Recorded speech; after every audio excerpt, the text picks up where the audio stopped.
ఈరోజు దేవుని వాగ్దానం కీర్తనలు 55వ అధ్యాయం 22వ చరణం. నీ భారము యెహోవా మీద మోపుము, ఆయనే నిన్ను ఆదుకొనును. నా ప్రియ సహోదరి సహోదరులారా, దేవుడి రోజు మీతో వాగ్దానం చేస్తూ ఉన్నాడు. మీ భారమును యెహోవా మీద మోపినట్లయితే ఆయన మిమ్మల్ని ఆదుకొనబోతూ ఉన్నాడు.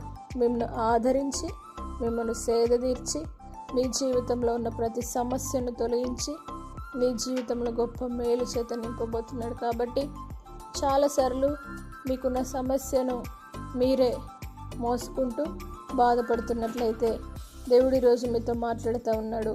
మీ భారం అంతటిని యెహోవా మీద మోపినట్లయితే తప్పక ఆయన మీ జీవితంలో మేలు చేసి ఆదుకుంటాడు. కాబట్టి ఆయన యందు నమ్మిక ఉంచండి, తప్పక మీరు మేలు పొందుకుంటారు.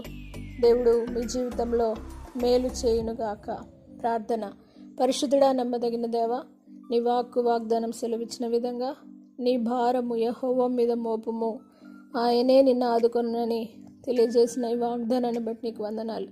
ప్రతి బిడ్డను మీరు ఆశీర్వదించి, వారి పనుల భారం, వారి కుటుంబ భారం, వారి యొక్క ప్రతి పరిస్థితిని మీరు తండ్రికి స్తోత్రం యేసయ్యా, దేవాని స్తోత్రం మోసుకొని తీర్చే దేవుడవు, వారి భారమును తీర్చి ఆదుకునే దేవుడవు కనుక ప్రతి ఒక్కరినైనా, ప్రతి వ్యక్తులనైనా వారి భారాన్ని మీ పైన వేయటకు సహాయం చేసి ప్రతి బిడ్డను ఆశీర్వదించి జయము చేత నింపమని యేసు పరిశుద్ధ నామమును బట్టి అడిగి వేడుకుంటున్నాము తండ్రి. ఆమేన్. దేవుడు మిమ్మల్ని దీవించును గాక.